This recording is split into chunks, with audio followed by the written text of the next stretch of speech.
Ja, mul on hea meel kutsuda järgmise kõnelejana meie ette Evelin Lagle-Nõmm, kes on siis Tartu Ülikooli Viljandi Kultuuriakadeemia projektijuht ja tantsukuu kirja peatoimetaja. Ja teemaks on tantsu kõrghariduse kujunemine 90. aastatel. Palun. Tere! Ja ma võib-olla alustaksin sellest, et mu jaoks seda teemat uurida oli ühtepidi hästi loomulik ja teistpidi hästi huvitav.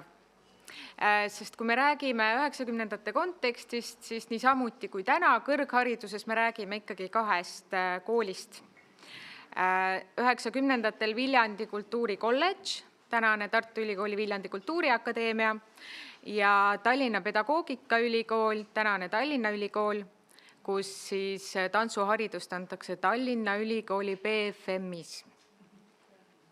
Uurisin järgi vahetult enne, proovisin täisnime ka hääldada, aga vaheajal tudengid hääldavad teile seda väga hästi.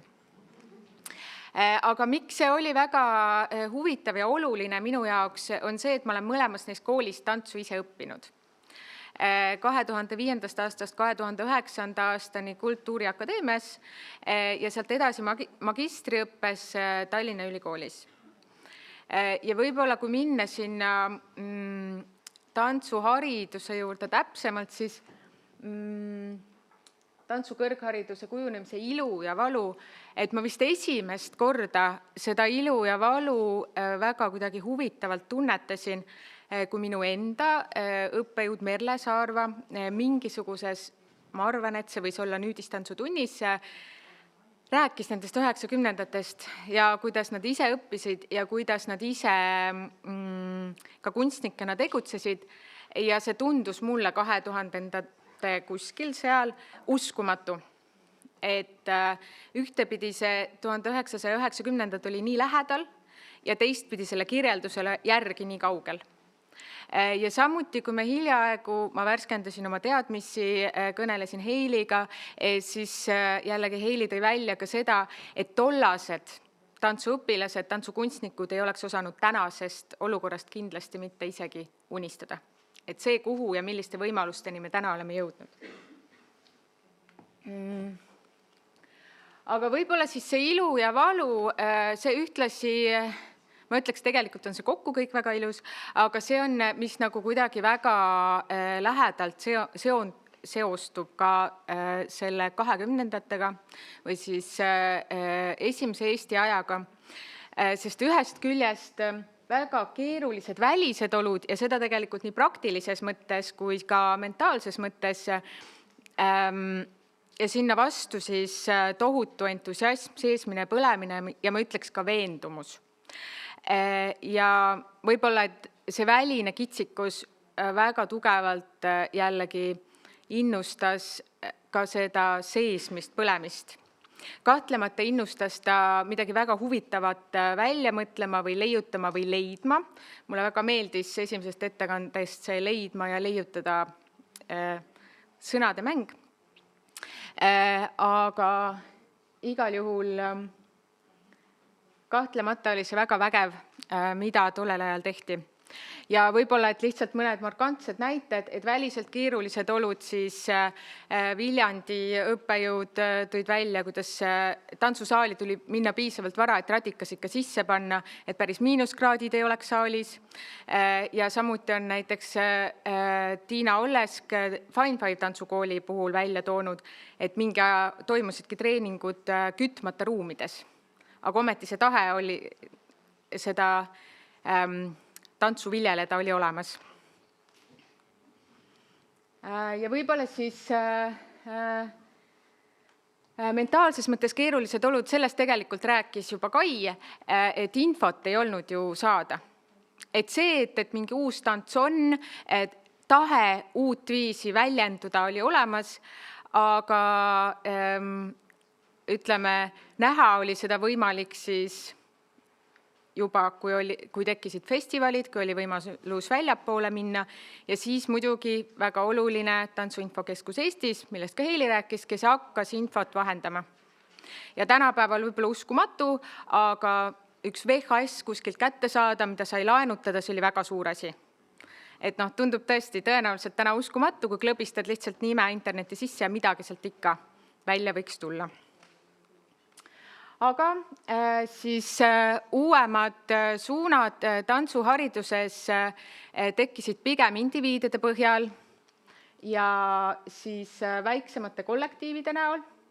Tantsuinfokeskus Eestis oli juba juttu, mis hakkaski siis hästi palju vahendama infot, korraldama erinevaid töötubasid. Järgmisel slaidil tuleb ka loetelu festivale, mis oli siis võimalus uut näha, mis oli võimalus ka juba edasi enda loomingut näidata. Siis Fine Five tantsukool, mis on lihtsalt väga huvitav, et ikkagi väga suur osa uue tantsu, sõltumatu tantsu kaasaegse tantsu pioneere, kellest on siin ka juttu olnud, on õppinud tegelikult ka või võtnud treeninguid Fine Five tantsukoolis, näiteks Mart Kangro, Bokser Remmikad, Merle Raido, siis Tiina Mölder, Helen Reitsnik, et see oli ikkagi koht, kus ennast peale ülikooli täiendada. Noore tantsufestival tegelikult toimub ju tänaseni, on väga huvitavad erinevad õpitoad. Aastate jooksul on olnud võimalus erinevate riikide tantsutehnikaid suvistel tantsukoolidel proovida, aga ta võib-olla oma ideelt lihtsalt on jäänud võib-olla rohkem eraldiseisvaks, toimub Viljandis, seal on võrdlemisi olnud ikkagi aastate jooksul oma kindel käijaskond. Ja siis hilisemas ajas juba Saša Pepeljajev, kelle tööd on ka kahtlemata Eesti tantsumaastikku mõjutanud. Ja festivalidest American Dance Festival, Heili juba mainis, temal oli võimalus seal käia, Rene Nõmmik käis, hiljem Merle käis, siis Tanzwochen Wien, kus samamoodi siis oli võimalik käia, Anu Ruusma käis näiteks, kes hakkas hiljem õpetama ise kas siis moderntantsu juba Tallinna Ülikoolis. Ja siis hulk erinevaid festivale. Osad neist toimuvad tänaseni. Ja kui me jõuame koolideni, Lihtsalt jäi silma, kas Balto Skandali ametliku nimetuse osa on olnud tantsufestival? Ei, ma arvan, et see on minu laiendus sinna lihtsalt juurde pandud ettekande huvides.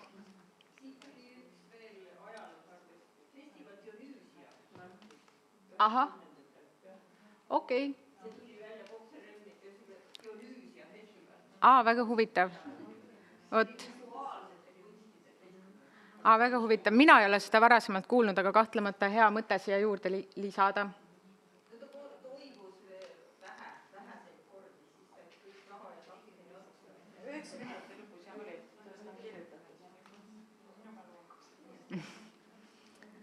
Okei, aga väga head täiendused, aitäh! Ja kui me jõuame nüüd siis nende kahe juba nimetatud koolini, siis võib-olla huvitav lihtsalt ära märkida, et Viljandi koolil olid mõned eelised uuematele tantsustiilidele orienteeritud õppekavade loomisel. Ja üks oli see, et kolledž oli tundmatu kõrgkooli vorm Eestis. Ehk siis institutsiooni koha pealt, ülikooli koha pealt olid väga vabad käed õppekava loomisel. Et näiteks Mal Noormets, kui ma tegin temaga intervjuud, siis meenutas, et tollaksed õppejõud tulid kokku, olles ise peda siis kasvandikud ja panid paberile, mis nende tantsuhariduses jäi puudu, et kaasaegses kontekstis kaasaegse tantsukunstnikuna hakkama saada.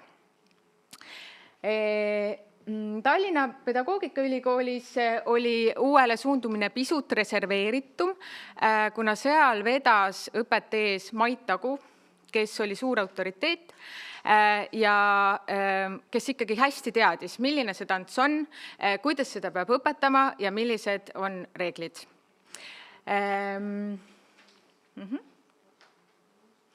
Aga vaatamata sellele mõlemas koolis ju tahe uuele suunduda oli olemas ja need sammud uue poole tekkisid.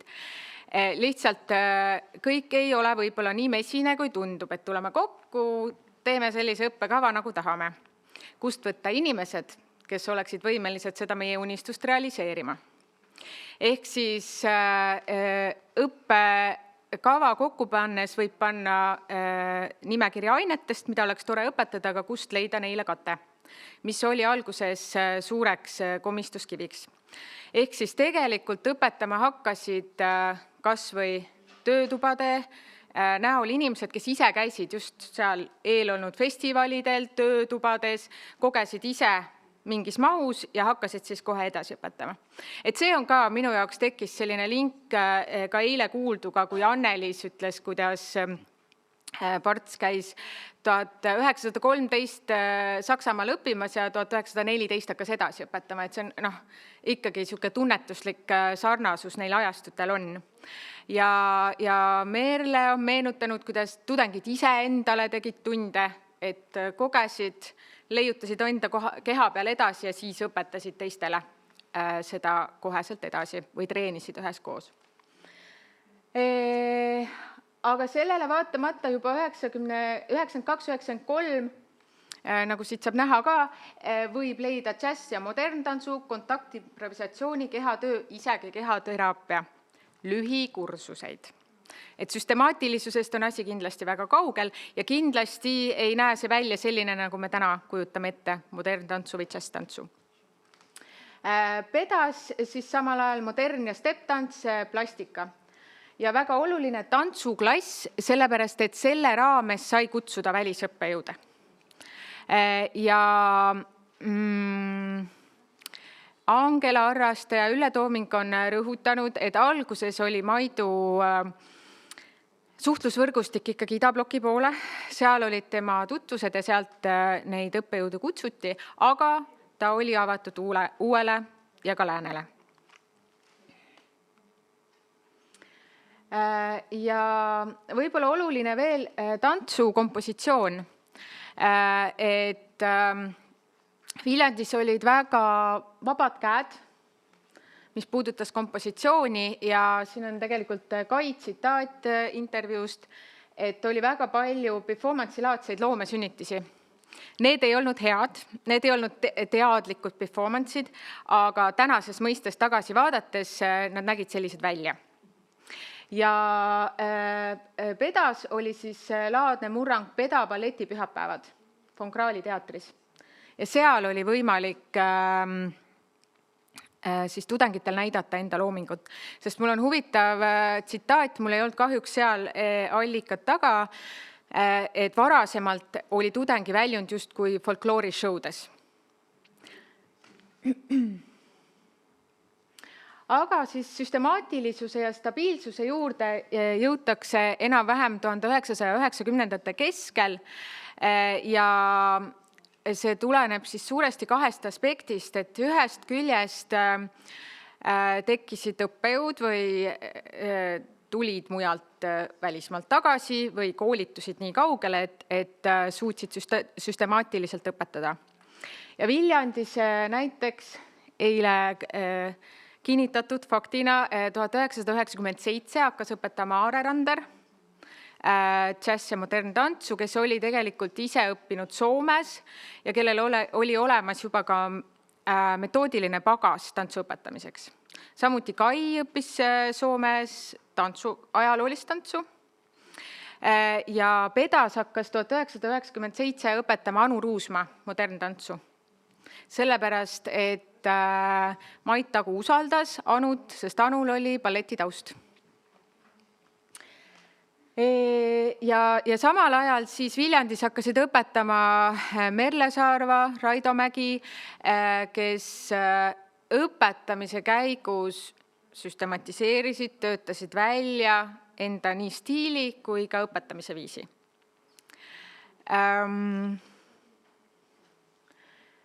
Ja mis võib-olla minu jaoks on ülimalt oluline just täna vaadates, ma selle teemaga hakkasin tegelema rohkem kui 10 aastat tagasi. Need intervjuud, mis ma tegin, on enamasti 10 aasta tagused ja täna üle käidud ja inimestega üle räägitud, aga see põhipagas on enam kui 10 aastat tagasi. Kui me rääkisime sellest ilu poolest ja sellest seesmisest veendumusest ja entusiasmist, siis sinna juurde tuleb nüanss, mis on järjepidevus. Et suur osa inimesi, keda ma tsiteerin, on täna siin saalis olemas või kui mitte saalis olemas, siis tegelikult tantsumaastikul rahulikult toimetamas. Et kindlasti ma ei ole maininud, rõhutanud väga suuresti Tiina Ollesk, Rene Nõmmik, kes tegelikult samamoodi nagu Viljandis Merle ja Raido leiutasid oma stiili, siis nemad küll võib-olla rohkem moderntantsu erinevate kursuste baasil, aga sellegi poolest leiutasid oma stiili Tallinnas ja kes täna ju tegutsevad tantsumaastikul. Ehk siis need väliselt keerulised olud ei suutnud välja küpsetada neid inimesi sellelt väljalt. Ja kui nüüd täna mõelda, Viljandi ja Tallinn, Viljandis on omamoodi uus ring käima läinud, Kai juba mainis, 2019, alates 2019. aastast on Viljandis etenduskunstide õppekava, kus all on siis tantsuõpetaja eriala ja koos lavastajaga koreograafi eriala. Tallinnas on võib-olla kõige suuremaks mõjuks koostöö Balti Meedia filmikooliga ja sealt tulevad mõjutused ja kinokeha mõjutused. Aga mõlemas koolis on täna, võib öelda, õpetamas ka teine põlvkond, kes on siis selle esimese pioneeriva põlvkonna kasvandikud. Viljandis õpetavad Ruslan Stepanov, Karl Saks, teoreetilisi aineid ka tegelikult Eleviskus. Töötube käib tegemas juba 3. põlvkond, Sigrid Savi käib tegemas aeg-ajalt töötubasid, lavastusprotsesse. Tallinnas õpetab Külli Roosna, näiteks Oksana Tralla on ise samamoodi Tallinna kasvandik. Et see on mu meelest selline armas ja huvitav detail. Vaatan, kas mul oli veel midagi? Muidugi. Ja olulised muutused võib-olla tantsu kõrghariduses 90-ndatel muutus lähenemine kehale, sest tekkisid just anatoomia, kehatöö, somaatilised tehnikad, siis tantsu ajalooliste ainete väärtustamine, mis aitas tegevust panna konteksti, ja seminaritöö ja akadeemiline kirjutamine. Samuti olulised, et siis oma tegevust mõtestada ja enam läbi töötada. Aitäh! Olen avatud küsimustele.